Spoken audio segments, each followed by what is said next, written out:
Good evening, everyone. It is Wednesday night, 8 o'clock. Time for the Mid-Michigan Information and Traders Net. This net is held each Wednesday evening at 8 p.m. for the purpose of sharing trading information and just enjoying some good camaraderie with our fellow hams. This is Rick, KC8LOQ, and I'll be your net control operator for this evening. All amateurs are welcome to join in. We ask that all comments and questions be directed to net control. So with that, we have Bob on the line here from Florida. We'll get to him in a little bit.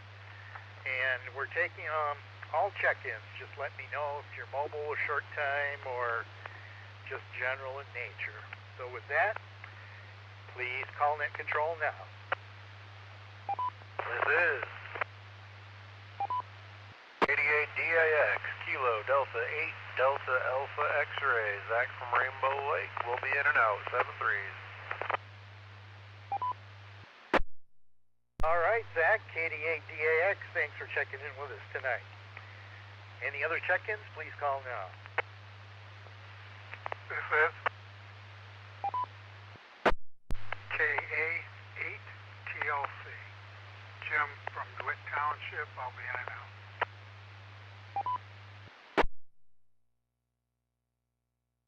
This is Kilo Echo 8, November Juliet Tango, KE8NJT, Brian and Mason, and it's good to hear the dulcet tones of LOQ tonight.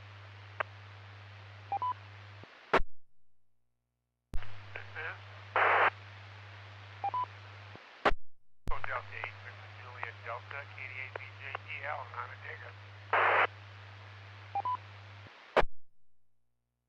This is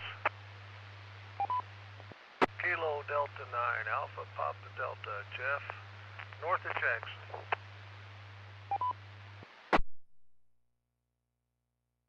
This is NT0Y, November Tango 0 Yankee, J in Lansing, general check-in.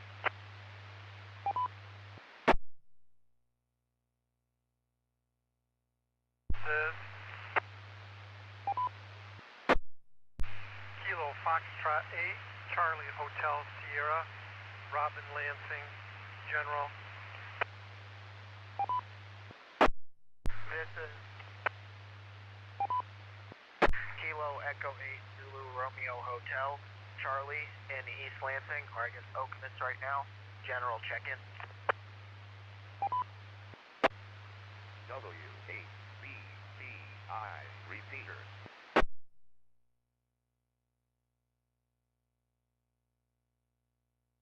This is Kilo Echo 8, Charlie Yankee Charlie, John in Dimondale.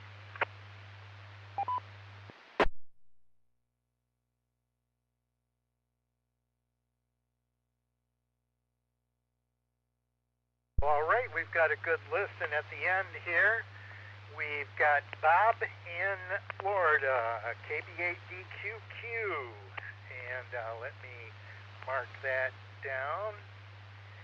And with that, we got a good list going here. We had Zach, KD8DAX, in and out. Jim, KA8TLC, in and out. Brian, good evening, KE8NJT. Al, KD8VJD. Jeff, KD9APD. And Jay, NT0Y. Rob, KF8CHS. KE8Z, I think it's RH, Charlie. I might have that written wrong. KE8CYC, Charlie. Anybody else or some corrections to the call sign in case I can't write correctly here? And other check-ins, please call now.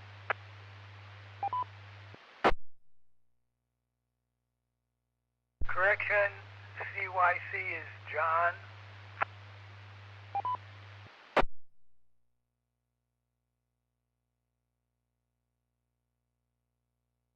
KE8CYC, I'm sorry, John. Bad penmanship there. Any further check-ins to tonight's Mid-Michigan Traders Net. There we go. Please call now.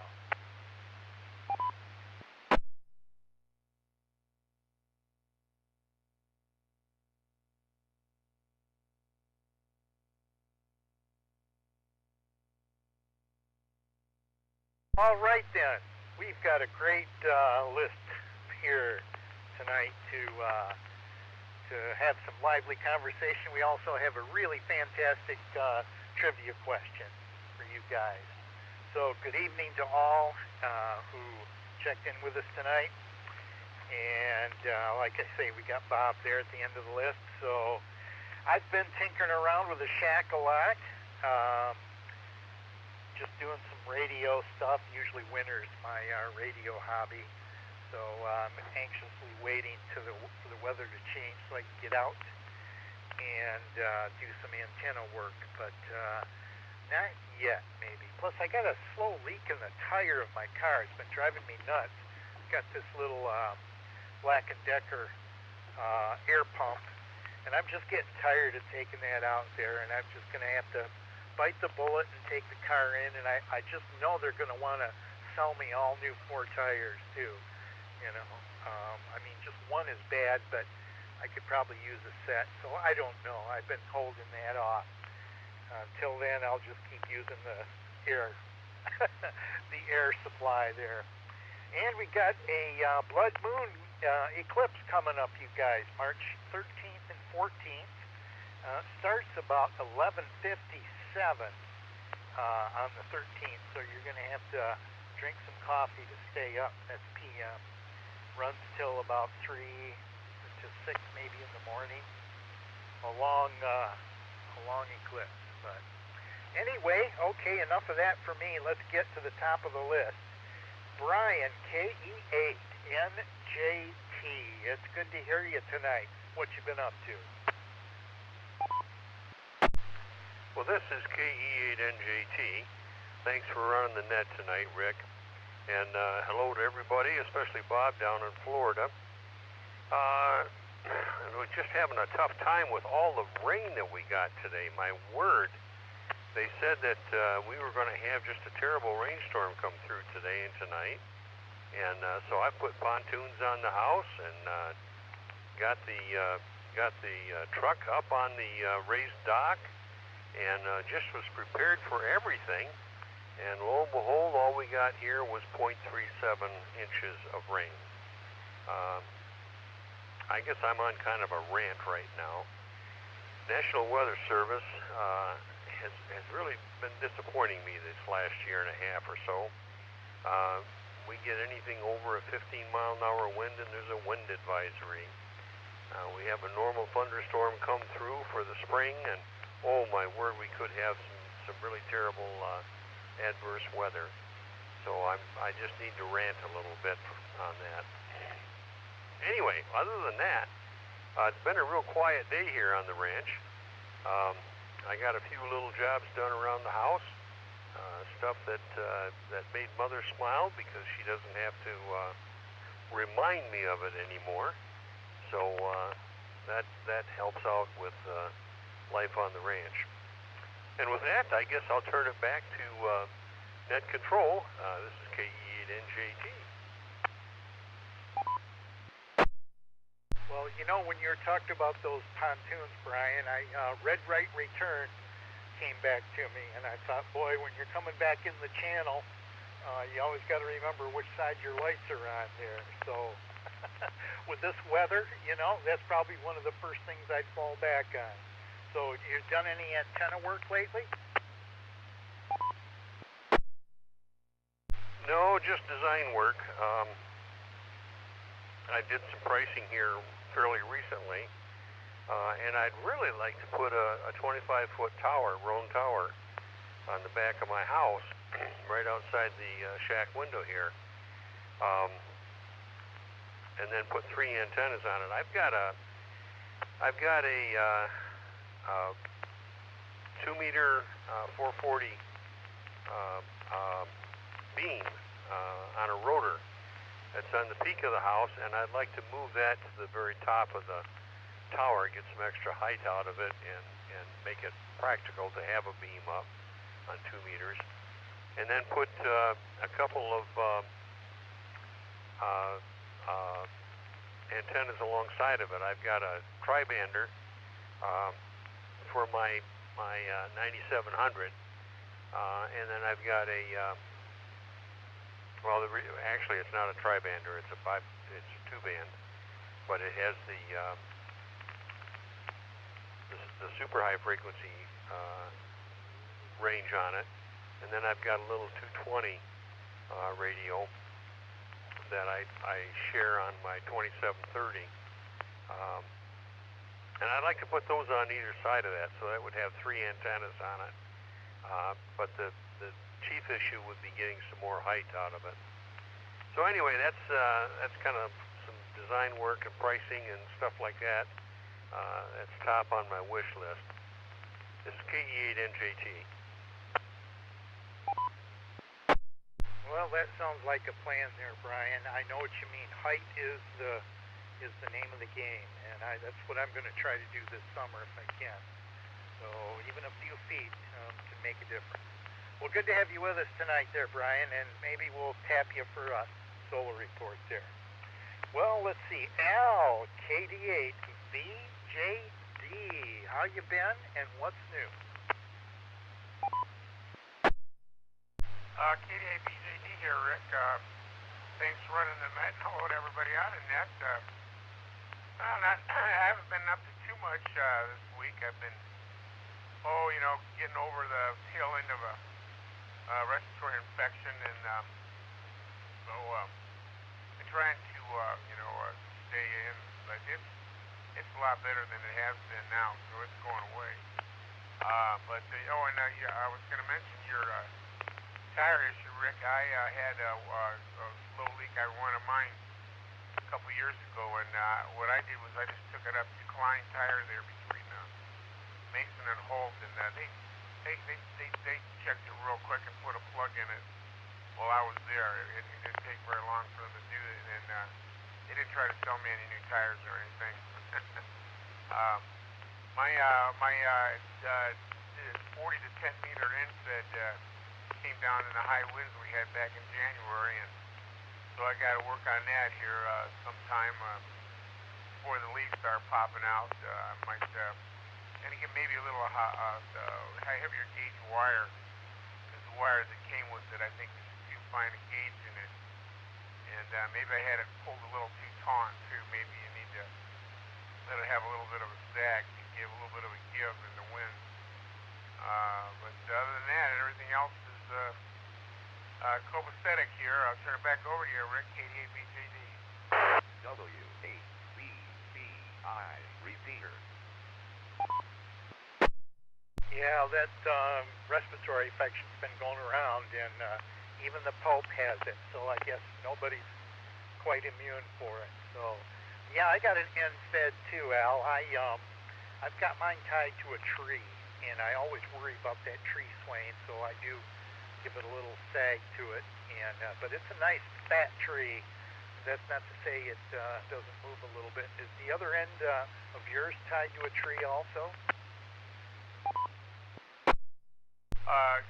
Yeah, Rick. Actually, I got both of them to a tree. Both ends tied to a tree with paracord. Okay, well that cord should help. And I know I get the same issue. I am always worried something's going to come blowing down. I already lost a tie wrap that I used to tie it up with, so that's another plan this spring is to put a whole new shebang antenna out there, so we'll see how that goes. Good to have you with us tonight, Al. Jeff, KD9, APD, how you been? What you been up to? KC8LOQ, KD9 APD, evening, Rich. Oh, trying to stay busy, which ain't easy. You know, I've been retired 10 years now, and I still miss one thing I used to enjoy with work was spending other people's money. Now, when I spend money, it's mine, and it makes me, wince with pain every time I do it. All right, and whoever was talking about the weatherman, I can't stand the weatherman. He is full of hot air. They exaggerate everything in order to sell commercials. That's all there is to it. They're like the boy that cried wolf, you know. No one pays any attention to him anymore. Here's the solar report, if that's all right, Rich. Oh, yeah, absolutely, Jeff. Matter of fact, I was going to say if you need some help spending that money, I'd be glad to help you, take some of that pain away. But that's a topic for another day. Go ahead with the solar report. All right, here's the solar report. We've had 2 solar flares in the past 24 hours. Both of them were minor. We currently have 47 sunspots arranged in 7 clusters on the surface of the sun that points toward the Earth. Magnetic fluctuation has a K of 2 and an A of 13, and the solar flux index is holding around 157. And right now we have a very large coronal hole starting to point right at the Earth, and it's launching some very high speed solar winds our direction, so we might see some corona borealis here in the next couple days. That's the plan, at least. And when it comes to spending money, the wife and I have lived in this new house 4 years now, pretty much, and we bought a new washer and dryer when we got here, and the dryer works fine. But the washing machine, it just didn't get things very clean. And once in a while, my ham radio gear would cause the washing machine to lock up on the computer. So you had to unplug it, count to 10, then plug it back in. And we were in Chelsea and went by a high-end appliance store. Just said, well, let's go in here just for the heck of it. And they had a Speed Queen washing machine there that had a transmission in it, a true transmission. And the lady says she guarantees nothing else will clean better. And so I said, okay, I'm going to buy it. And we bought it. And it does clean good. It cleans like the old Kenmores used to, 40 years ago. So I had to, everything goes back in circles. So anyhow, we got a new washer and it's working fine. But it is noisy. I've noticed that when it's in the washing phase, it's noisy. It's not when it's in spin, but in the washing phase, that transmission makes a little bit of noise. KD9 APD, back to net control, Rich. Well, thanks, Jeff, for that solar report, and I'll be looking out for the northern lights there. That definitely sounds like a possibility. And boy, I've at least my garage door doesn't go up and down with the radio. That's really funny. Odd funny. I don't mean to laugh, but starting up the rig and having something else happen like that, man, oh man, yeah. So, well, glad you got the new washer, and we got a little room, and we just shut the door to get rid of the noise. But every once in a while, you'll get something in there that'll rattle around. But for mostly, it's pretty quiet. So, good to have you with us, Jeff, and thanks for checking in tonight. And well, Jay, NT0Y, man, hey, glad to hear you tonight. What you been up to?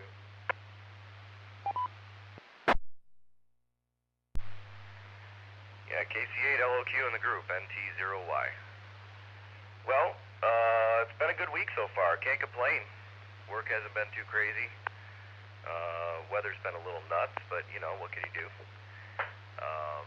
Had our, got together packet group on Sunday. Just an informal kind of, for fun / MCOM, old school packet, BBS, and with a side of WinLink on it group, and running a whole bunch of nodes in town. And we got, today we got the MSU club together and went and had lunch, and over at the Flapjack Shack there, and talked quite a bit of radio. The DX contest this last weekend, the ARRL DX SSB contest, was very fun. I think it was somewhere in the range of 87 or 88 contacts.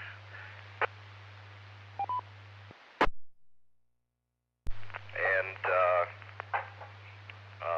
I got 2 brand new countries out of it. The brand new countries, I believe, were Bermuda and the Galapagos Islands, so that was pretty neat. And didn't have them in any mode, so it was good to get them in sideband. Let's see, other than that, the MSU repeater is still in the process of getting to 100%. Most people can hear it pretty good. The input still needs a little work, so we're going to be working on that on the 20th. And it's now connected to Wires X. If anybody feels that they want to jump on that, it's connected to, by default, the West Michigan Connect Wires X group, with about 29 repeaters now, including the MSU repeater. And it's a good group of guys that hangs out there, but if anybody wants to get on there and use the wires, feel free to change the room, and when you're done, change it back, or it'll default back after 30 minutes. Everybody's welcome to use it. Other than that, I guess that's all we got from this side of town. And I'm sure I'll get myself into more nonsense before the week up. Back to net control. This is MT0Y. Oh man, Jay, it's good. You got so many cool stories. You know, I picked up New Zealand in that contest. Believe it or not, I had not had a contact from New Zealand. I looked at my logs and I thought, holy moly, I've never gotten this, and he confirmed it too. So that was a treat. And I do want to definitely thank you for your help on the packet issues. You just point me in the right direction, and I usually roll with it, and so everything looks smooth. I might want to change that map to my general node instead of right now. It's the SSID points to my BBS, but I don't know. I may just leave it. And I did check in on the MSU net here just a little bit before we started in C4, and talked to N8HUB. Andrew was standing by in one of the rooms there, and so he said to come back Tuesday at 7 a.m. or p.m. for the net. So I might just do that. So yeah, what modes were you working on the contest there? Was it FT8? W8BCI repeater. Nope, this one in particular was the ARRL DX sideband contest. So everything was sideband only, and I kind of trolled around between 10, 15, 20, and 40. I don't think 80 is a band of operation in that contest. I went down there and listened around, but I didn't hear anybody. But everything else was pretty jam-packed. 10 meters especially. 10 meters was going all the way from 28.3, and I heard people all the way up through 28.7 or 28.8. So that's as packed as that band seems to get. It's pretty outstanding, and when it's nothing but DX calling, that's an exciting day. You know, I noticed that too, Jay, towards the low end, especially near the tech section, was just packed with SSB, which is really good because the techs can get up there and get some long-distance contacts. A lot from Bulgaria and Italy. Europe seemed to, at least on 20, where I kind of stood around a little bit, they seemed quite thick in there. I wasn't in on the contest, but boy, if you're going to pick up some stations, that's the way to do it. So, welcome into us, checking into us tonight, Jay. Thank you very much for standing by and checking in with us here. Let's see, Rob, KF8CHS. So, how you been, and what's new with you? Good evening, everyone. Not a lot, really. Was expecting a lot more rain than what was anticipated, although I do think we're supposed to get some overnight. Tomorrow's supposed to be pretty windy, so bringing in the garbage can and making sure everything's not going to blow around. I guess the only other noteworthy, do a web search for overland trailer, and I've been working on the overland trailer that I've built from the ground up.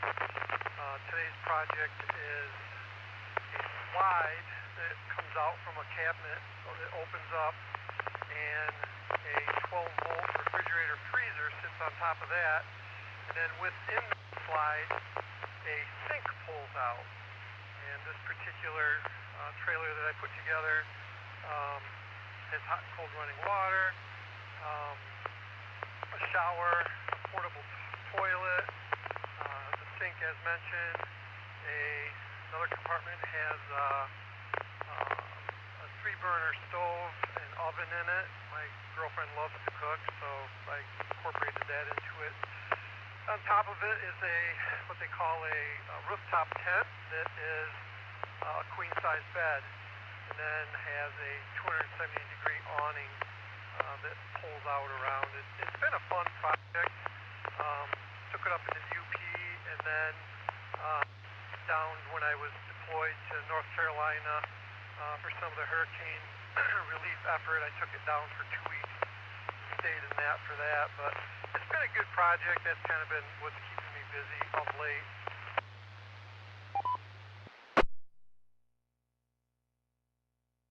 Well, okay, Rob, is that an overland? Now, is that one that drives itself, or do you pull it? No, this is one that's pulled. It's a trailer, and I started out with a 4x8 trailer that was given to me many years ago, and kind of was dreaming about it. And ever since I cut it down and started adding steel back to it, wished I had just started from scratch, because it wasn't square. The back of the trailer clearly had been overloaded and dropped by 3/4 of an inch, and so a lot of finagling to get it to square up as best as I could. But I've been doing it on the cheap.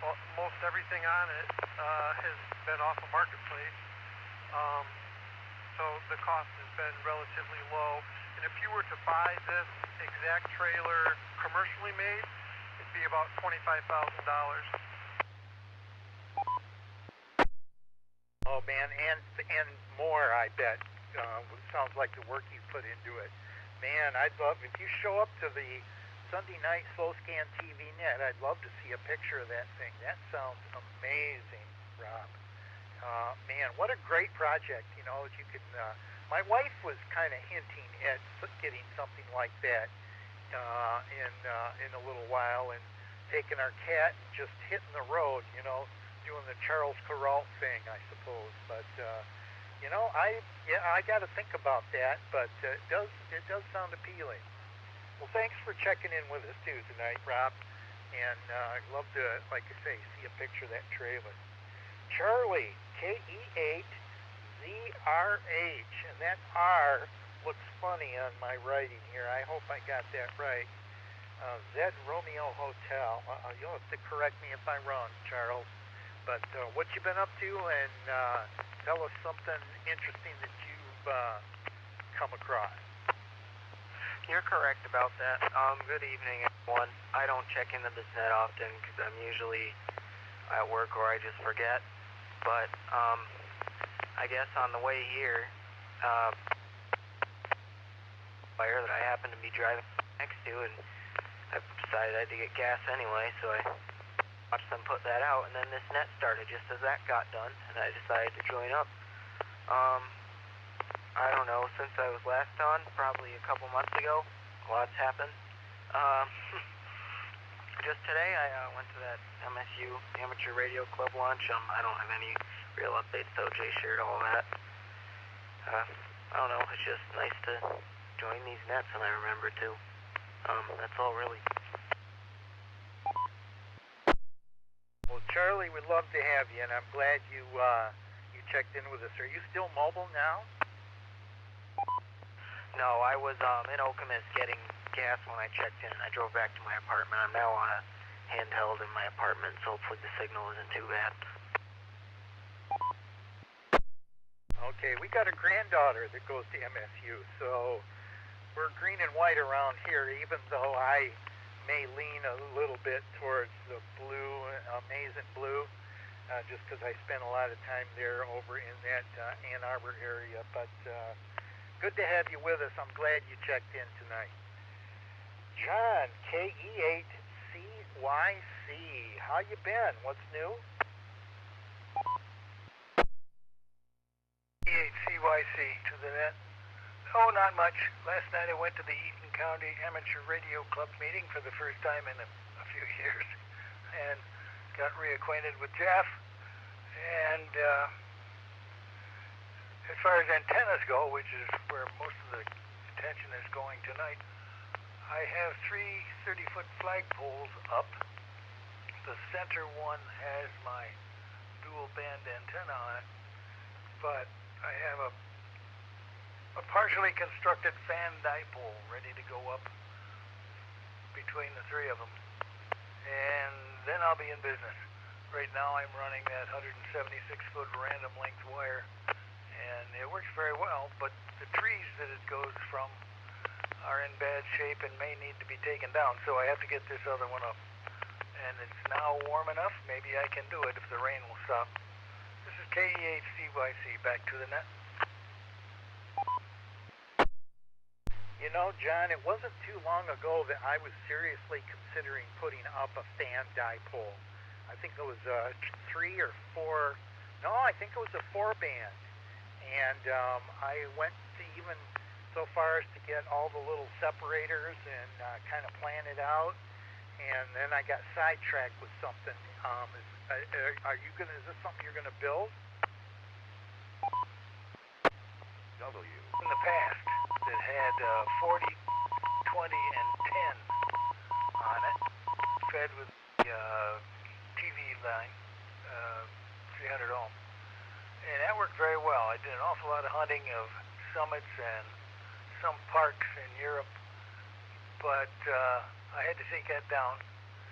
And I don't know what I'll put in this, but I'm looking at maybe 3. 80. I have to have 80 to replace my random length wire to do the digital net, and then 20 and maybe 12 or 15. I don't know. We'll see. I think I'll build it flexible enough that I can add something to it. I have some ideas about how to separate those lines. The last time I did it, I had bird netting, which was a long string of 1-inch square plastic holes, threads, and that held up pretty good. But when the wind blew on it, it was a net, and it moved a lot. I need to keep it separated, but I don't want so many separators. Don't want to put up a sail. So I don't know what I'll put in it, but for starters, it'll be an 80-meter dipole. Well, that sounds like a plan.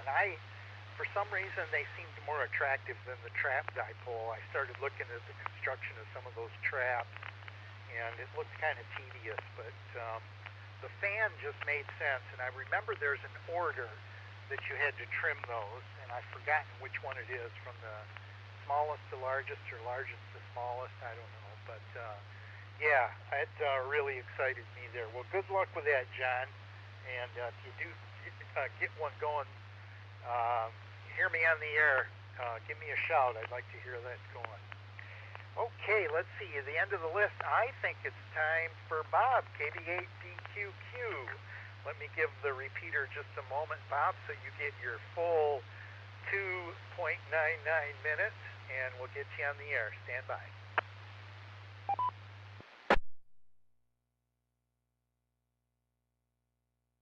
Okay, go ahead. All right, good evening, everybody. KB8 Donald Quack Quack, way outside the Ticky Weeds of Diamondale, Michigan. We've had some pretty decent weather. My son came down. The park had a huge bazaar sale, a yard sale bazaar kind of thing last weekend, and he was down here for that. and that went well. Believe it or not, in 3 days, this park made over $17,000 on a 3-day sale of baked goods and what have you. Amazing. I'm flabbergasted each time they do this. Marty went home today, so we left this morning at 10:30 to the airport, and it's only 30 miles away. Got him dropped off at 1 o'clock, and I hightailed him back home. Was back home about 2:30, I think. So good 4 hours. Just take somebody 30 miles to come home. So that's been taken care of. And then you talk about rain. They got talking all weekend, all week so far up to today, that we're going to have a huge cold front come through with a severe rain. And as it got closer and closer and closer, it broke up. I drove through showers coming back, but they weren't anything to any great extent, so I just got the car cleaned off, so that's not all bad. And other than that, temperatures were up to about 77 degrees this afternoon. Front came down through and it went down to about 65, so it'll be kind of cool, long sleeve shirt tomorrow. It's going to be kind of cold for tomorrow, then it'll start warming up again.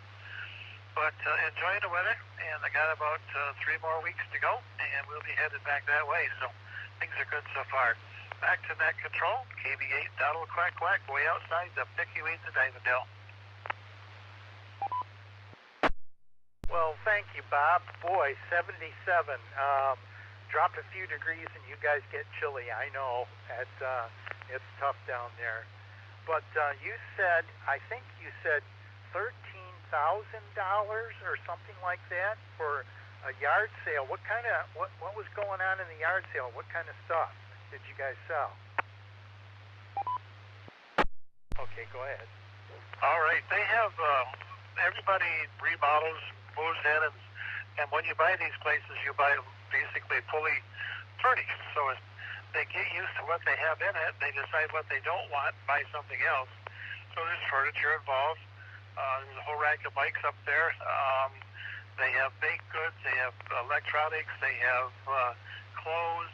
They have books. They have puzzles. All the things you would find in the yard sale. Plus, the gals bake like crazy with breads and cookies and cakes and stuff, I guess. And it's just a 3-day deal. On Thursday, it's open to the residents only for 2 hours. And then after that, they have an auction of several items that have been donated. They have a running silent auction where you can go in and put tickets in for things that you might want to hopefully win. And it's just amazing production. And they got it down to a clockwork. Friday or Thursday morning, they set up. Sunday, you wouldn't hardly know that there was anything like that at all over the weekend. Back to you, KB8 PQQ.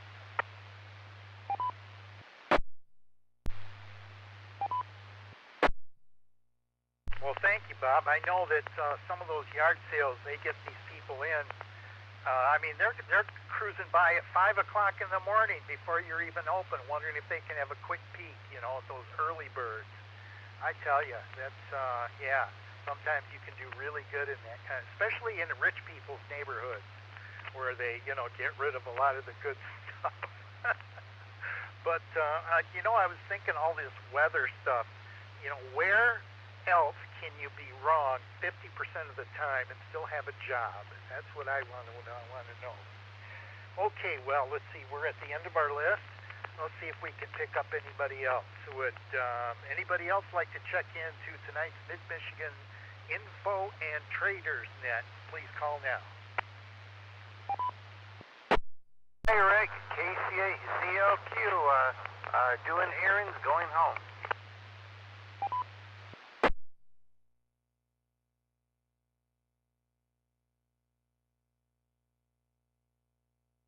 Well, good evening, Michael. Doing errands. I tell you, it seems like you're always on the run when we catch you. You guys coming back from your dinner? Coming back from dinner, was really good. A church potluck and all kinds of things. So do they let you take any doggy bags home with you? Yeah, sometimes they do. It's kind of like up to whatever you want to take home and everything, but didn't get a chance this time. Well, you don't look hungry enough, Michael. That's the problem. You know, got to make them feel sorry for you, so they give you a bunch of food. Thanks for checking in with us tonight, and drive safe there on your way home. All righty then. Well, let's see. Now tonight's trivia question. Okay, we got a. Tonight is job related, and what the question is tonight is, I want to know what are the average number of jobs over a lifetime that the normal person will have? How many different places, different jobs will an average person have over the course of a lifetime? And there was another trivia question. I'll save that for next week. It was a toss-up between the two. So I thought jobs were pretty interesting. You know, I look back on my work career, and I started out pretty low end, and you know, just kind of work your way up mostly. The first job I had was it started out slinging hamburgers, but then they promoted me, and I worked on the register at Henry's Hamburgs. I made $1 an hour, and I was in heaven. It was. I want to say it was uphill from there. It got better, definitely, but it sure was a lot of fun. My mom wrote out a work permit for me so I could go in and work at a burger joint. The place is torn down now, unfortunately. Henry's Hamburgers used to be over there on Cedar Street. So anyway, all right, let's go back around to the top of the list again and see what kind of answers we get here. That puts us at Brian, KE8NJT. You're up. W8BBI repeater. Well, thanks, Rick. This is KE8NJT. Wow, that's quite a question. I know that the number of jobs that people have has increased over the last few decades. It used to be, man, you'd get a job at some place like GM, and you just stayed there for your life. I've had, if you count the part-time jobs, I've had probably 16 or 18 jobs in the last, the last 12 years I have not worked. So I'm probably a little bit different from most people. But I guess I would say that the average number is probably going to be somewhere 6 or 8. So I'll say 7 different jobs that a person would have in their lifetime. Got a question, changing topics here. Got a question for CYC John. When you said flagpoles, do you mean actual flagpoles that you extend? Or did you mean that just to describe what you had up? KEACYC, they are sectional flagpoles. You put them together. They come in a box. You put them together. They have finial on the top, and I built. They recommend you put a hole in the ground. They give you a sleeve to embed in cement, and then you drop the thing in. I attached mine to 4x4s that are buried 2.5 feet in the ground and hinged the bottom so I could tip them up and down. And that's how I got the dual band antenna on the top. And boy, was that heavy pushing it up. The last pole went up, my fingers just about froze as I was tightening the lag screws that held it onto the 4x4. So yeah, 3 flagpoles. I bought them from Veterans Outfit in, I think, Utah, and they were just a little bit over $200 a piece. KE8CYC.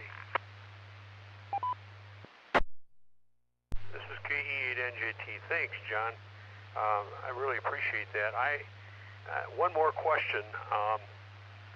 I've got a Yaesu rotator that I use on that, and it's not a big beam. It's just a dual band beam that's probably 4 feet long.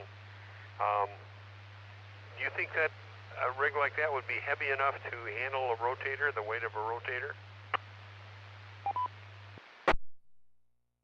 In the literature from the company, they claim to have tested these flagpoles to 100-mile-an-hour wind.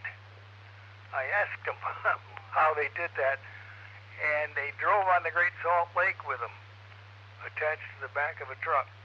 Now, whether they went 100 miles an hour or not, I don't know, but they claim they'll stand up to 100 miles an hour. Vertical pressure down, I can imagine it, unless they got bent somehow, they would take quite a bit of weight on the top. They do flop around a little bit in the breeze because the sections where they come together are not snug tight. They're a good fit, but they're not skin tight. And so if you stand there listening to them in the wind, they make a little bit of noise, and they move. The top of the 18-foot dual band may move a couple of feet as the wind shoves the thing around. KE8CYC.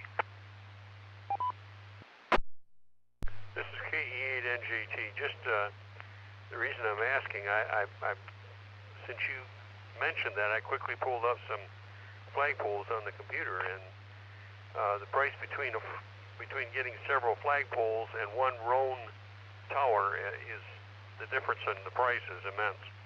So thanks for the idea. I really appreciate that.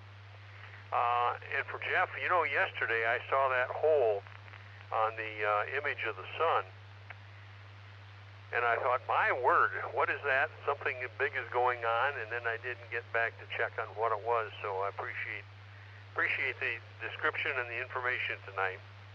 This is KE8NJT, turning it back to net control. All right, Brian. Good information there listening to you guys. I've considered flagpoles and doing stuff. And I'm going to have to take a look at the sun now that you guys are talking about it there and see what's going on, too.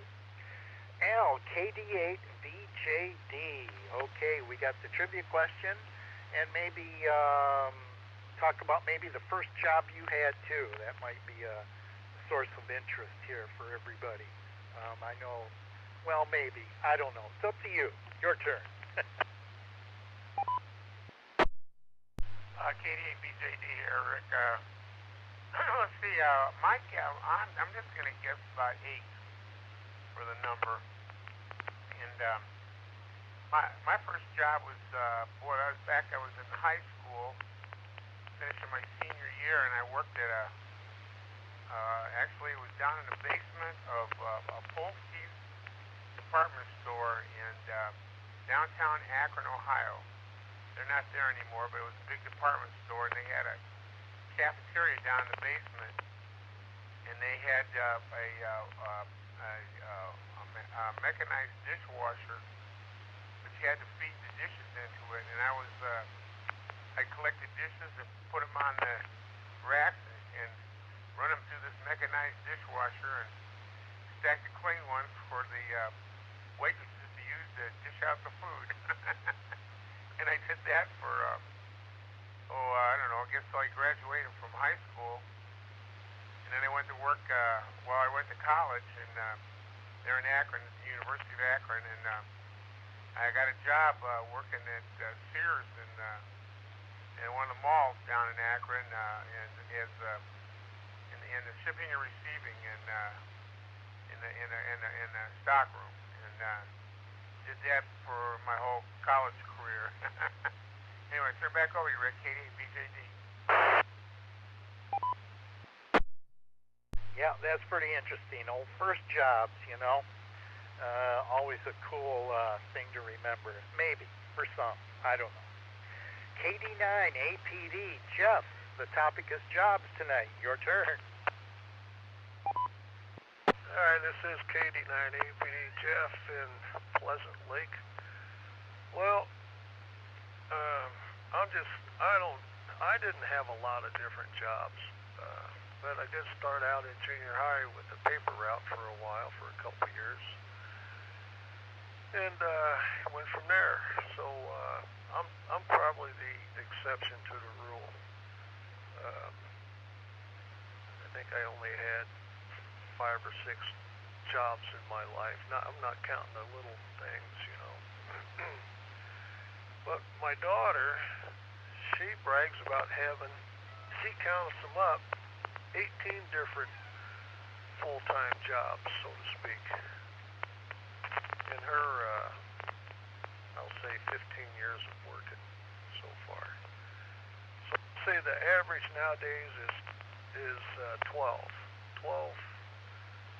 full-time jobs, 12 different jobs. KD9APD, back to net control, Rich. All right, Jeff, we'll mark you down for 12 there. We got some good answers here tonight. JNT0Y, it's the jobs night. Your turn. NT0Y here. Well, to be honest with you, I'm really not sure. But I'm going to take a wild stab at it and just put the number 8. I'm going to say 8. I'm guessing the range of 7 to 9 is probably correct, so I'll put 8 and go right in the middle. First job for me was actually at a grocery store up in Sheboygan called Glenn's Family Market. And Glenn's was it was a Spartan store, basically, is what it was. I'm not sure if that sort of thing was, we had Spartan stores down here, I know that for a fact, but I don't know if they used the Glenn's brand name down this way. There was Glenn's, there was Family Fare, there was Spartan stores, but yep, the Glenn's Family Market up there, which eventually turned into Family Fare. Back to net NT0Y. Forgot to say what it is I actually did. I was bag boy and a cart pusher. It was a good time though. It was a great first job. NT0Y, back to net. Yeah, I know. They get more complicated as you go along. Those first jobs are always memorable. I think I've been to that Glenn's, Jay. I think there's another one in Hale, Michigan, up near Standish, as I recall. Yeah, I've seen a few of them up north, so I know what you mean. But, yeah. Oh, man, that takes me back. Oh, well. KF8CHS, Rob, the topic is jobs tonight. What's your guess?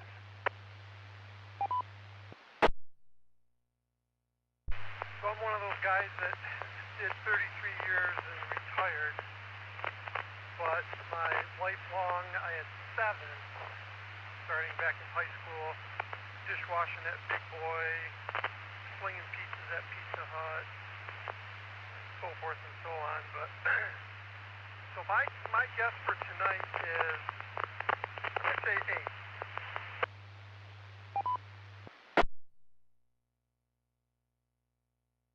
Okay, well, that's a good round number. We'll put you down. And, yeah, nobody starts out as a CEO, that's for sure. Or if they do, I'd like to find out where they were working. So, KE8ZRH, Charlie, your turn. I've only had 3 jobs, but also I'm 20 years old. I'm going to guess 5 jobs. And also, about what Jay was saying, I think Spartan now owns Glenn's and Family Fare and D&W. Spartan Foods owns all those now. I've been to that exact Glenn's where you worked. Yeah, I'm going to guess 5, because I think there's still a good bit of people who, like, get 1 or 2 jobs, and that's just their career. Back to net. Yeah, I know here in Lansing, working at GM was a good find. You know, if you could get somebody to get you started in there, could go right out of high school, basically, and just stay right in. My stepbrother actually did that and worked for 30-some years in there and retired from there. So that's possible. John, KE8CYC, the topic is jobs, and what's your guess? KE8CYC. Well, I'm kind of a senior citizen in this group, and you spoke about a job making a buck or 75 cents an hour. Well, I started with a job that paid 50 cents an hour, working in a local grocery store, and I retired 29 years ago. But I did spend 31 years teaching school, and so that kind of ate into it. But I have a total of 8 jobs over my lifetime, and I just thought of 2 more as I was sitting here. And I'm going to guess 15. And about the flagpole, putting my dual band antenna on the top, I had to study DX Engineering's catalogs for stainless steel equipment and bolts and U-bolts and hangers and pipes and stuff to come up with a way to attach that to the top of the pole. And that was complicated, and that added to the cost because stainless steel hardware is not cheap. And but it's clamped below the top of the flagpole, and then a pipe runs up beside the gold ball at the top, and then jumps back to center the antenna straight over the mast. And that's how that works. And I suspect you could do the same thing with your rotor that you want to put up there. And, okay, back to the net. Yeah, John, I know stainless steel can get a little pricey. I know very well. Yeah. Okay, Mike, KC8ZLQ. Mike, we're talking about jobs, and also what's your guess for the trivia question? I forgot, I'm home now. Forgot the trivia question is, but I can make some guesses since I remember what the question was. The question is, how many jobs does an average person have over their lifetime? How many different places will they work over the course of their life? How does 10 sound?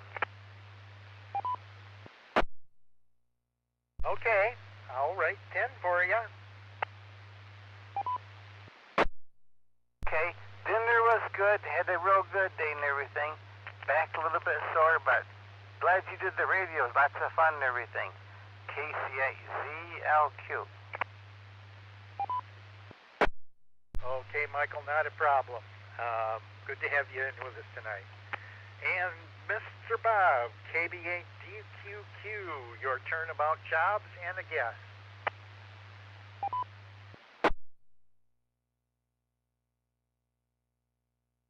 Okay, Bob. All right, thanks, Rick. I'm going to throw 15, and I think that's low. If you're talking everything you did and the way it worked where you made money, I probably could come up with about 15 jobs. Started with mowing lawns, babysitting. I worked at a family's home taking care of their yard and that kind of thing. And then I went to work in a scrap metal yard on summers and what have you. Then I went to a drive-in theater, worked in the concession stand. Then I was in a parking lot as an attendant. And I managed another parking lot. And then from there I went to my full-time career type work at the Board of Water and Light for 38 years.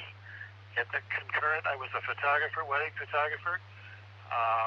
And so I think I got up to about 10 or 12 jobs someplace in there. So I'm going to throw out 15. And with that, back to net control. Okay, Robert, 15 it is. So that brings us to the bottom of the list. Are there any other check-ins for tonight's Mid-Michigan Information and Traders Net? Please call now.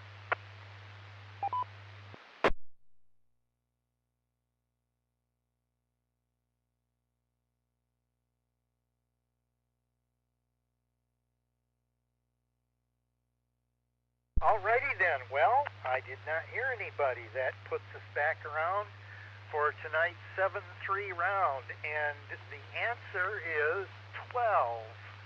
According to my research, on average, the average person will have 12 jobs over the course of their lifetime. So that means Jeff, KD9APD, you nailed it right square at the number. So you get the golden prize for tonight. You get a new job or something. I don't know. We'll figure that out. But yeah, it was just a question I had in my mind. I was thinking, geez, I wonder, and that's how most of these questions start. You just start, well, I wonder about that. So I thought, well, yeah, that's a good question. So there you have it, 12. But let's go back up to the list for our 7-3 round here. KE8 NJT. Brian, your turn, 7-3 round. Well, thanks, Rick. This is KE8NJT. Appreciate you running the net again tonight. You always come up with some interesting questions, that's for sure. You made a comment earlier about your fan dipole. You didn't know if it went from the shortest or the lowest, the highest band on top, down to the longest band on the bottom. I just did a quick check in my antenna book. Let's see what number. Oh, it's the 23rd edition of the ARRL antenna book. It doesn't really talk about the order of the elements, but the diagram that it shows on page 9-8 shows the higher frequency on the top. In other words, the shorter element is on top and the longer element is on the bottom. So for what it's worth, if you've got access to a copy of the antenna book, 9-8 is the page that this is on, and then there's also some comments on 10, I think it's 1018. But anyway, that's just for your information. Hope everybody has a great weekend. Gosh, the temperatures are just flipping back and forth, or supposedly going to be flipping back and forth for the next week or two, and that's going to make it interesting for the maple syrup producers. Best weather for them is 26 at night, 42 in the daytime, and to have that long term, at least a couple of weeks, to get a good harvest of maple sap to turn into maple syrup. So with that, I'm going to wish everyone 73, 75, and hope you have a great weekend. In case we do get some ice tonight, drive carefully in the morning, and we'll see you guys next week. This is KE8NJT, and I'll be clear. W8BCI repeater. Well, thanks for checking in with us tonight, Brian. It's always a pleasure to hear you, and you take care. And band dipole I was looking at had the longest element on the top, and the shortest one's on the bottom. And I remember in terms of tuning the elements, there was a specific order that they wanted you to go because of the interaction between the elements on that, and I forgot which order they mentioned, whether you should tune the longest antenna first or the shortest antenna first, and work your way down the list, and then you kind of had to go back and sort of go through them again. But anyway, at any rate, that's still on the to-do list maybe someday. Well, thanks again, Brian. You take care. KD8 BJD Al, 7-3 round. KD8 BJD here, Rick. Again, thanks for running the net tonight, and I hope everybody has a good week. Yeah, it looks like the temperatures might come down some again, but oh well, this is, still just beginning of March in Michigan. Things can happen. But let's see, not much really else to mention. Blaming the National Weather Service for, their predictions. Well, you got to remember, their predictions come out of computer models, and you know what they say about computer models. Well, there's a whole bunch of different ones, and they all really put out sometimes the different. They all have a different opinion, I guess I should say. Anyways, I've been looking at some of the images that the Space Webb telescope, James Webb telescope has been taken out of deep space, and boy, it's kind of interesting and how it's changed some of the ideas about cosmology and astronomy. Yeah, you can see the more you learn. Anyways, I'll turn it back over to you, Rick, and say 73s, everybody, KDABJD. Alrighty, Al, thanks for checking in with us tonight. Good to hear your voice there, and you take care. Stay safe. And yeah, with these temperatures going up and down, boy, those roads are going to get more potholes in them. Tell you, if there aren't enough out in front of our streets, I know that. You got to, boy, be really careful where you're driving. KD9 APD, Jeff, 7-3 rounds. Alright, this is KD9 APD. And I'm going to do something I've never done before. I'm going to go to one of our elected officials' town hall meetings. I want to see what that's all about. Our senator,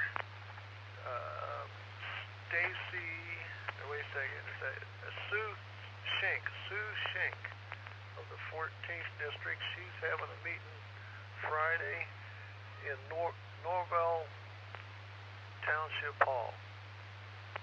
And that's not too far from Jackson, so I'm going to go and see how that is. Norvell's just a little bitty whistle stop of a place. I don't even know if it's got a post office. But I thought I'd see what that's all about. Alright, that's all I got for now. KD9APD, back to Net Control Rich. Well, thank you, Jeff, for checking in with us, and thanks for that solar report, too. That's always interesting. I always enjoy hearing some of the solar flux is what I'm always, and the K index. I think that's the magnetic K index. They're always interesting for me. Well, you go to that meeting, you give them the what for us, and tell them the group, the ham group, that sent you. So you take care and stay safe. NT0YJ, your turn, 7-3 rounds.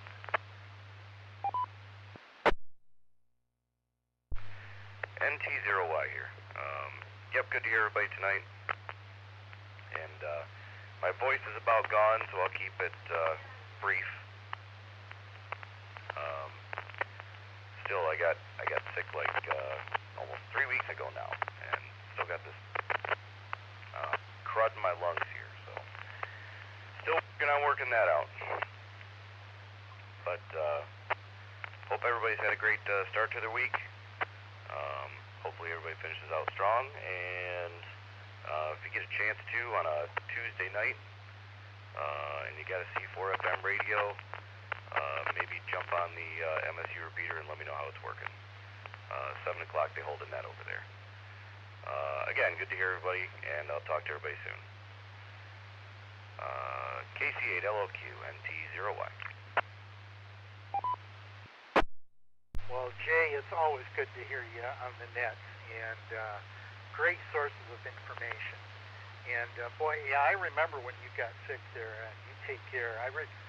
I'll tell you, I'll leave you with my doctor joke. So a guy goes to the doctor says, take off all your clothes, go stand by the window and stick your tongue out. The patient goes, well, why do you want me to do that? The doctor says, well, I'm mad at my neighbor. So there you go. Just don't go to that doctor. But the C4 is working great. I checked in and boy, got contact right away. So tell me when that MSU net is at. That's Thursday at 7? Well, okay, so there's two different things going on. The West Michigan Connect digital net, which you need the C4 FM for, is Tuesdays at 7. The MSU net, which I know there isn't a net that goes on this system on the LCDRA system on Tuesdays, so that's one thing. But the MSU group also has a net Thursdays. It's analog Thursdays at 8 o'clock p.m. But I know that's also the time for the net over here, so don't want to impede on that at all. But the digital net is Tuesdays at 7 p.m. and that is not specifically an MSU net. It's on the whole West Michigan Connect Wires X room.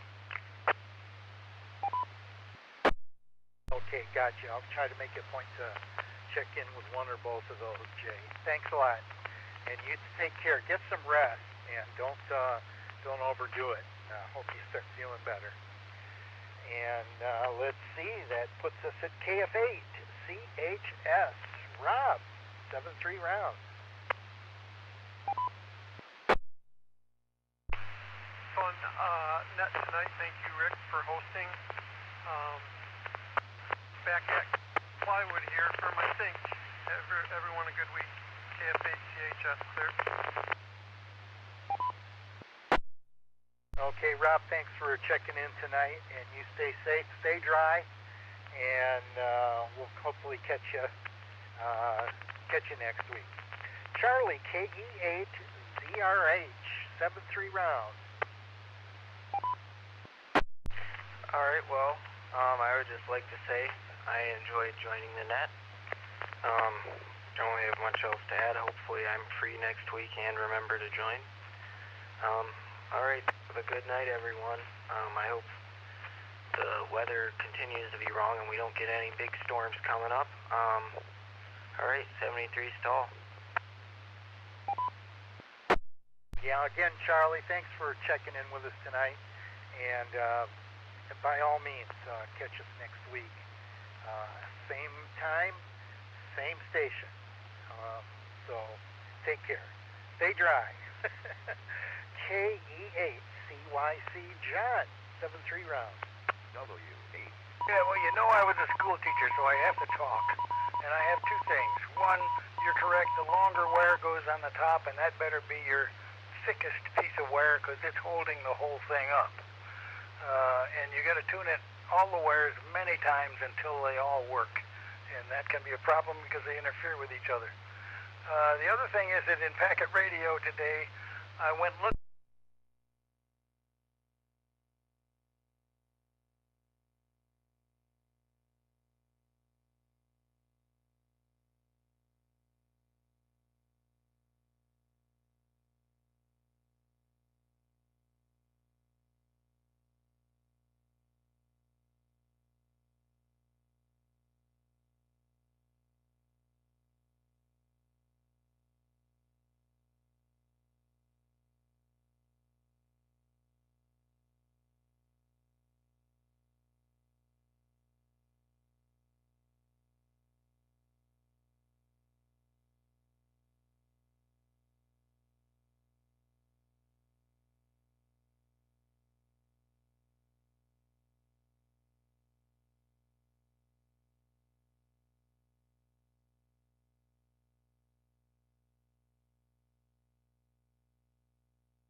K-call fella that trolls around our nodes every once in a while?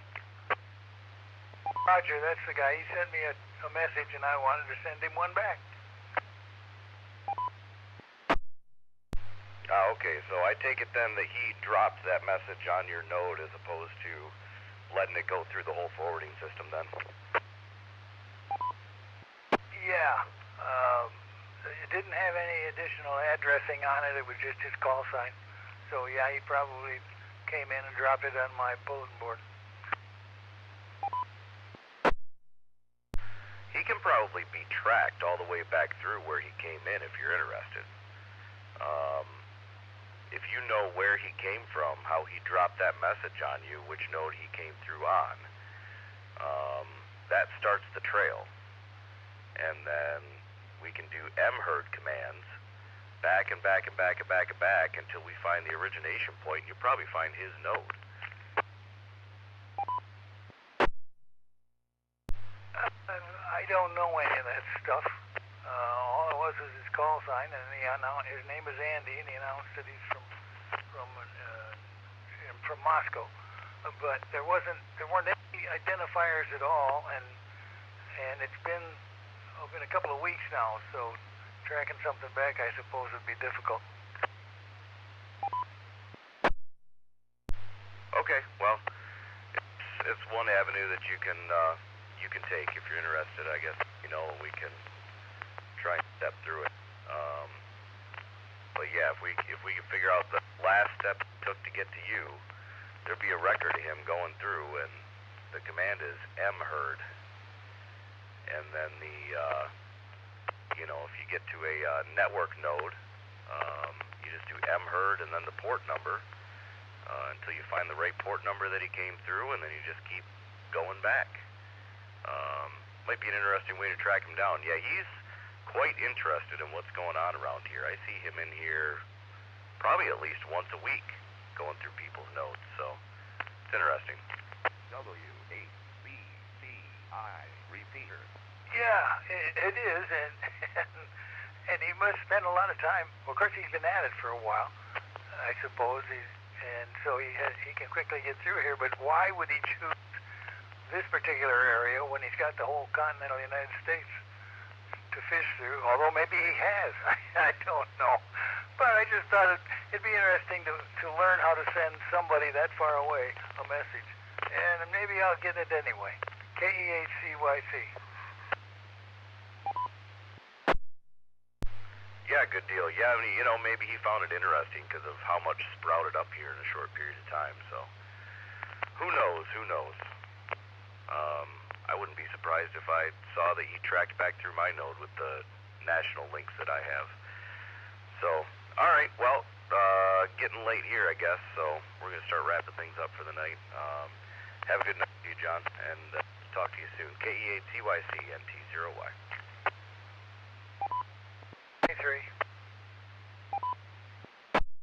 KE8ZRH, I have a question for anyone that might be listening.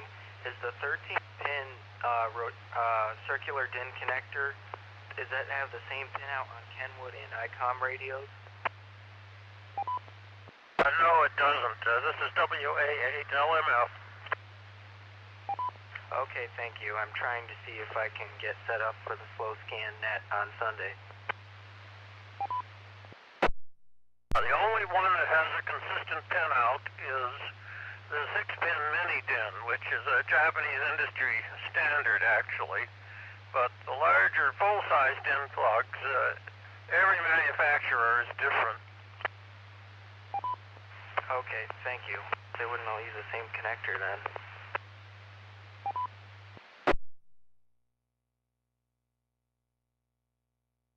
Painfully aware of that because I work constantly with building and testing sound card interfaces on different radios. Oh, okay. Cool. What I do with all of the oddball 7, 8, and 13-pin connectors is I make a short pigtail from a male plug that fits the connector to a 6-pin mini DIN, so I can recreate the standard 6-pin connector that you see on a lot of VHF, UHF radios and small compact HF rigs. And once I've made those adapter pigtails, then I can switch the interfaces across all my radios. Okay, yeah, that's a good idea. I have a Kenwood rig, and I'm currently looking for 13-pin DIN breakout cables online and not really being able to find any. But then I found one for hooking up an ICOM to a sound card, and I was wondering if it was compatible, because I can't seem to find pre-made Kenwood ones. So you'll have to make it up yourself. Kenwood provides a tremendous number of contacts on that 13-pin DIN connector, but they've never really supported it in custom-made cables. What I do to get it, it's such a pain to try and solder those 13-pin DIN plugs. I can do it with the 7 and 8s because the contacts are all around the outside circumference of the plug. But in the 13-pin DIN, you've got this forest of pins close spaced in the middle, and it's really difficult to try to solder anything to them. But I did discover that on Amazon, you can buy a cable that's 13-pin molded plugs, 13-pin DIN to 13-pin DIN, which is used on Roland digital musical instruments, digital keyboards. So I buy those Roland cables, which are only about $10 or $15, and then cut them in half. So I then have a nicely molded plug on one end and flying leads on the other, which I can easily make up into whatever connector I need. Okay, nice. I believe I may have just found a proper breakout cable online, pre-made for this. However, I do not see a spot for... Oh wait, never mind. This radio does have a PTT jack on it separately, so... Alright, I think I have one to order. Breakout from what to what? Kenwood 13-pin DIN to audio data, so I'm going to hook it to a PC, probably speaker out and mic in to try and join the slow scan net, or try and packet or something.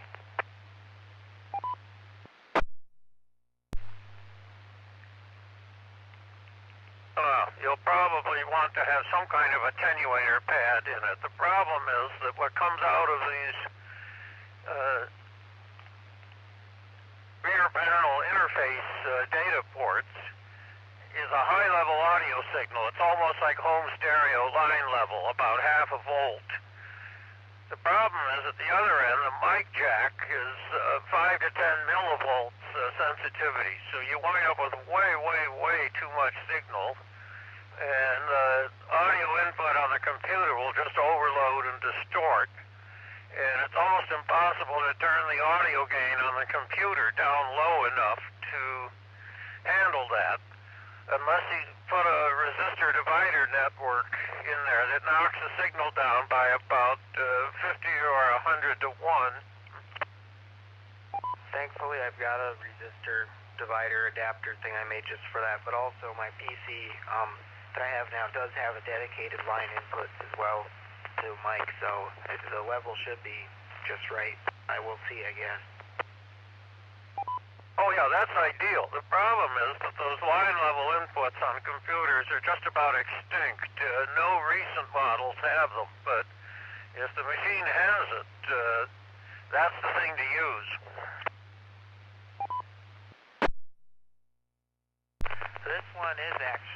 This PC is actually very recent. The motherboard was made in 2024.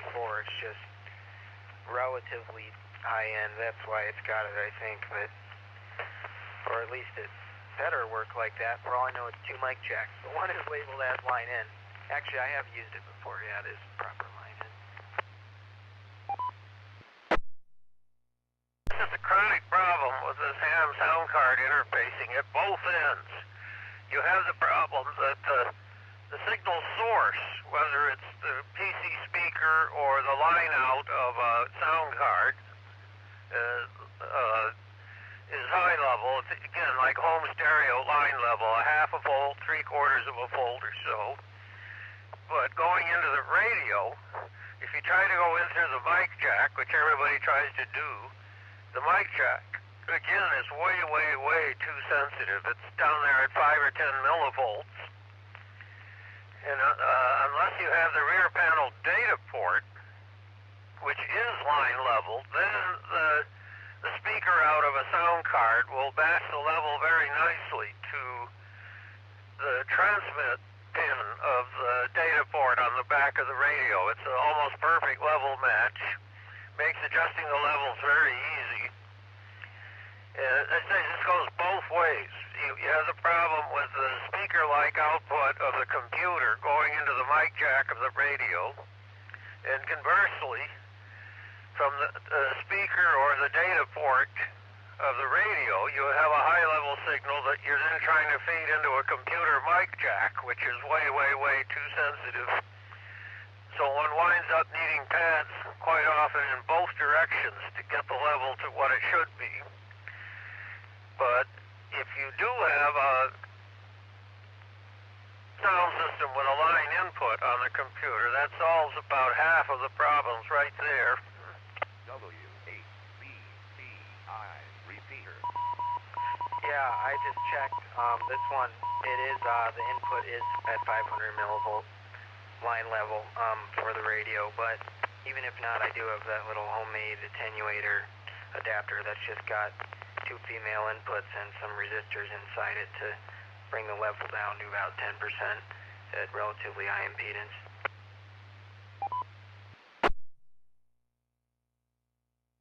Don't really even need to worry about impedance matching, because normally the audio sources, whatever they are, whether it's the line out of a computer or the speaker out of a radio or the data port out of a radio, these are all low impedance devices, so you can connect almost any impedance level divider network across them and it'll still work.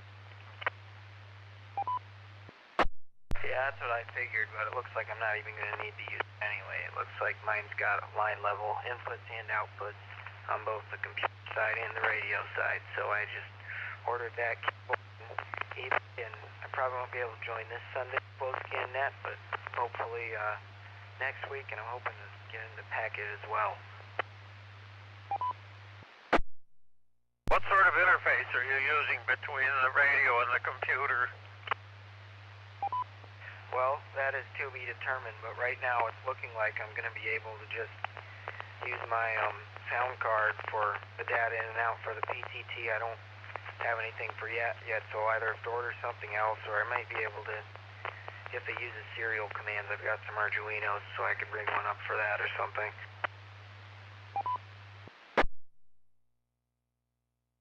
Yeah, that's massive overkill for this problem.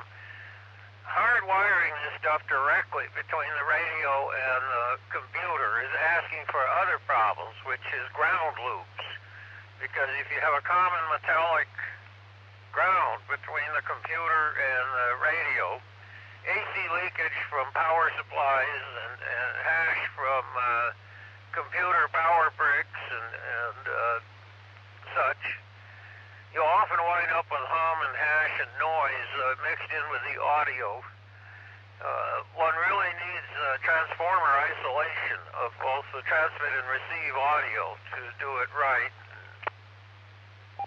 Well, I've got some isolation transformers I can try it with, but I actually have some IEC power cables that I pulled the ground pin out of for that exact reason that I occasionally use. I know it's not the most safe, but because I do get ground loop issues with my computer with audio sometimes, so I'll switch this power cable out for that. So, I don't know, I'll figure that out. I'll cross that bridge when I get to it, I guess. That's one reason why I strongly discourage one commercial sound card interface that's currently quite popular, and that's the DigiRig, very ultra-compact sound card interface that has its own sound chip built in, so you don't use the computer's audio system. You just plug it into a USB port. But the DigiRig has no isolation. Most of the decent sound card interfaces have isolation transformers and an opto-isolator to key the push-to-talk, so you can completely separate the ground systems of the computer and the radio. But unfortunately, the DigiRig doesn't have that, and I have actually encountered alternator whine when I use the thing mobile in my mobile SSTV live cam setup. Okay, interesting. Well, I'm going to have to see what I can do about that. I'm noticing another issue right now, too. I've got that radio on in the background, too. And, it's getting a lot of RF interference from my computer monitor when it goes black. How far away is your antenna from the monitor? Very close. Right now for the antenna, I'm in an apartment and it's rainy outside, so right now I literally just set a little mag mount antenna on a window ledge and it's about 6 feet from the whole PC. Does the window ledge have any kind of ground plane or counterpoise, like being framed in aluminum, or is it all non-conductors? It's aluminum, but it's painted over pretty thickly. I actually set a wrench at the bottom of it, and that seems to work as a tiny bit of a reflector. It's removing the audible noise a little bit.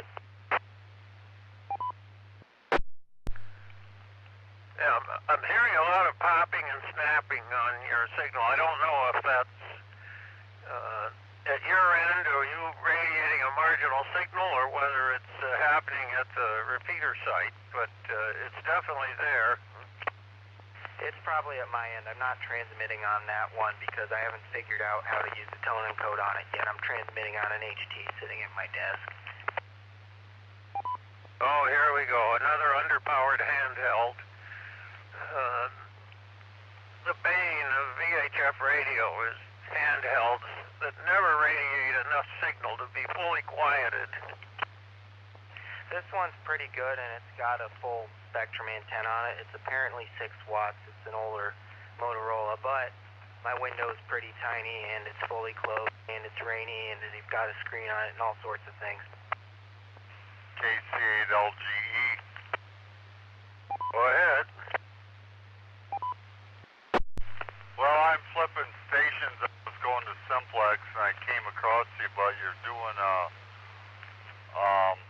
reports here, and I just want to let both you guys know the name is Tony. My QTH is Woodland, Michigan. I'm halfway between Lansing and Grand Rapids, so I just came across the band. I heard you guys talking, but I want to let you know that you both are coming in full quieting and sounding spectacular. So I'm going to be in and out. I'll let you guys talk amongst yourselves. And like I said, the name is Tony, KC8LGE, Woodland, Michigan. We'll turn it back to whoever picks it up. KC8LGE, clear. Yeah, this is WA8LMF, Whiskey Alpha 8, Lima Mike Fox, and I'm located only about 4 miles from the repeater in Okemos, Michigan, which is on the WKAR TV tower, about halfway up. I'm in Hazlitt, and I say I can actually look out the window here and see the tower lights of the WKAR tower, so I should be full smash into the repeater. Your signal sounds pretty great. I'm in East Lansing, off of Bogue Street, right off of MSU campus. I've unfortunately got to go now, though my roommate just got back home. I told him I'd play some video games with him. In my battery on my HT is getting uncomfortably hot. So, alright, well, it was nice talking to you. I'll probably see you around. I think we've talked about SSTV before a few months ago. KE8ZRH, I'll be clear. Okay, KE8ZRH, WA8LMF in Hazlitt will be clear and listing.